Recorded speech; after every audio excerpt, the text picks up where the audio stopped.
everybody, welcome to Drive Thru Review 538. Today we're going to take a look at Grifters. This is a new game from Indie Boards and Cards.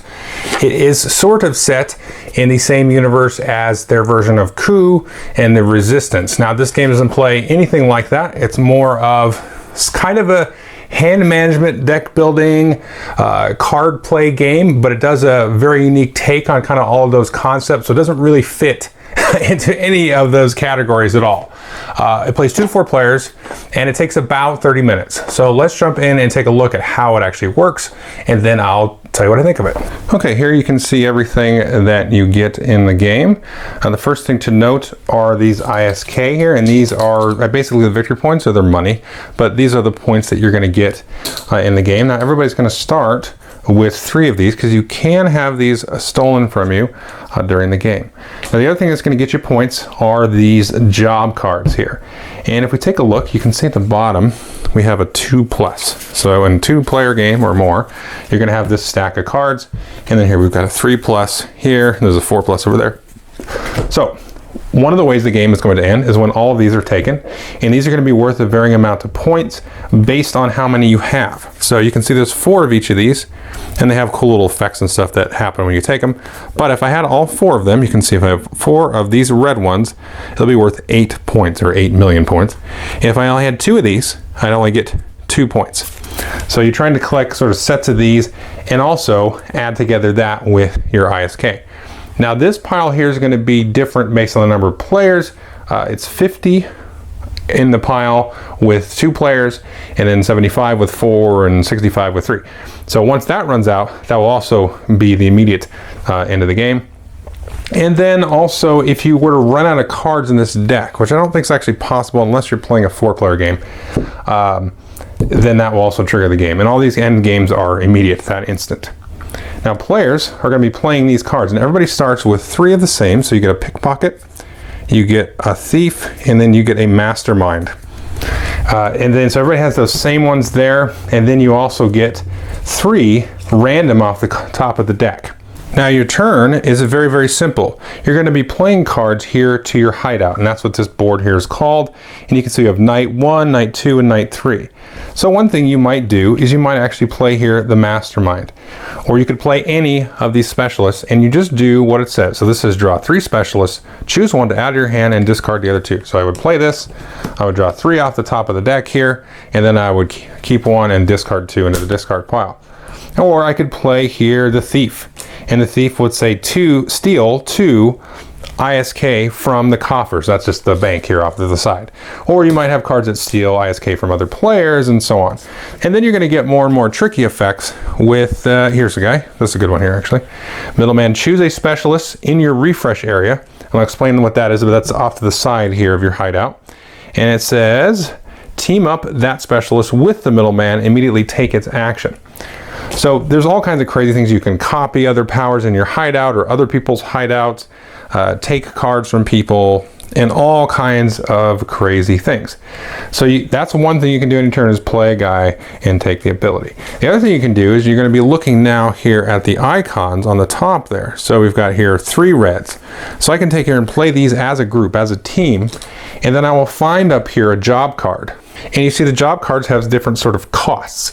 So I played those 3 red cards here, and so that means I've met that requirement. So I'll take this card and I'll immediately do the reward. So this is steal $3 from the coffers, and I have this, and now I'm working towards my set. Now the next one's going to be slightly more difficult to do. This is bribe the political boss. So you need 3 red and a green, and this says steal 3 from the coffers and draw a specialist. And so you're trying to get these cards here and also play cards to take money from the bank and take money from the other players. But those are your 2 options. You can either play a group and steal a job card, or take a job card, or you can play another guy here and just do whatever the effect says. Now at the start of your turn, anything that's in play here is going to shift down, so you're not going to get these cards back until a few turns. So if you play a huge massive team, it's feasible that you actually don't have any cards to play. So if we shifted down here and I didn't have any cards, I have to kind of take 1 of my money and stick it here. And this is going to move down as if a stack of cards would, and I wouldn't get that back until the end here once it gets over to the refresh. Now what happens here is, let's say we did this, and this is what I had played. Whoops. And then I went to go and start my next turn. I was going to play this card right here. These folks here will shift off to the side. This will go in my refresh area. Everything else will shift down. And now I've got an open spot here to play. Now at the end of my turn, after I've played this guy or played a team and done its effect, then I'm going to get everything back in the refresh area back into my hand to be played. And there are actually cards that will sort of manipulate the order of things in your hideout or even somebody else's hideout. So if somebody has a huge stack of cards that's going to come back into their hand next turn, you can shift it all the way back to the beginning, so they got to wait that much longer. It can be very annoying. But yeah, but the only thing, the difference there is if the ISK is in here from you not playing a card, as soon as it hits the refresh area, you get it right back anyway. But that is pretty much the game. So you're just going to be playing cards, trying to time, when you're going to get certain things out, and trying to make the most of the special abilities that you draw off the top of the deck. And really try to be most efficient and go after, one or maybe two, kind of depending on the number of players, these different groups of cards to collect sets and get that bonus set of points here on top of your main points from the money. Okay, so that is Grifters.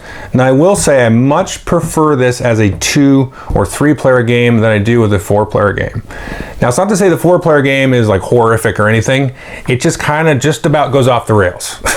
In terms of things can just kind of change a lot by the time it gets back to you. You've got 3 other turns. People maybe are taking different job cards. They're playing all these different effects that are going to steal money or copy effects and steal job cards from you and all that kind of stuff. So it's just kind of a lot. You're like, oh yeah, what? Nah, I had nothing. I had no say in any of that. So it has just a little bit of that. It goes a little bit too long, for compared to the game with a 2 and a 3 player. Now the 2 and a 3 player I like quite a bit because you have this noble set of information and you are able to be a little bit more tactical and a little bit more direct in your actions. Now it's somewhat random, you get the different special effects, and there's a variety of special effects here, and there's a lot of cards that will straight up steal money, but everybody gets those, so everybody's stealing money. It's not that big a deal. You're going to get cards that will mess with people's hideouts and all kinds of different stuff, and draw random specialists and all that kind of crazy stuff. So the randomization is kind of spread out and it's pretty even, I think. The one card that I think is going to sting people, but after you play it a few times, you realize it won't be as bad because you can actually retarget the card, is one that actually force people to swap a job card with you. So they might have like a set of 4 red cards and you take that one, and then they take a hit of 4 points, and then you didn't even really get any points. You were just trying to jack up their set. So that kind of stings a little bit, but I've actually used that where somebody played that on me and then I copied the card and then got it back. So, it was fine. But so there is some of that in the game. But getting back to the player count, 2 and 3 players, you can really time out how you work across this board and sort of time, when you're going to get that big stack of cards back. So you can maybe have 2 turns where you go bam, job, and then the game's over, or, gobble up a whole bunch of money. So I like that better with the 2 and 3 player because you're able to sort of watch the other player, kind of sense where they're at, and kind of have a little bit more information for yourself in terms of okay, I'm going to do this now. Well, I could play this for the effect, but I know these cards are coming back next turn, and that's going to be able to give me this job. It's going to do this other effect. How soon do I want to be able to do this? Because there is a lot of manipulation and things that go on in this card, which is the nice thing about it. When you get this, it's a very light game, but when you get this hand of cards, it's like, oh, okay, I could use this or do this, but it's not sort of overwhelming that it pushes it beyond sort of that filler. So it's kind of a unique feel in terms of that regard with that, sort of multi-use hand management stuff, but very, very light and very sort of, kind of silly and take that issue as well. So it has kind of an Ameritrash kind of vibe in that degree, with these guys trying to pull off these different jobs and rob the bank and rob each other. But at that 2 and 3 player count, I like the game. At the 4 player count, it's not bad. I don't hate it, but I'd play 100 other things. But I do highly recommend the game at those lower player counts, and the production and the art and everything is really, really good. I really do like all of that. nice illustrations, and it really fits kind of in that, I'm not sure what the world is called. What's it called? The Resistance world or something. I can't remember. The dystopian universe, that's right. So it really kind of fits in that. And I haven't actually played, there's a stack of these promo cards I haven't played with, but these look to sort of, yeah, I might play these tomorrow actually, because there's a stack of these that, you know, they look like the powers are even a little crazier. So that's always kind of a fun thing.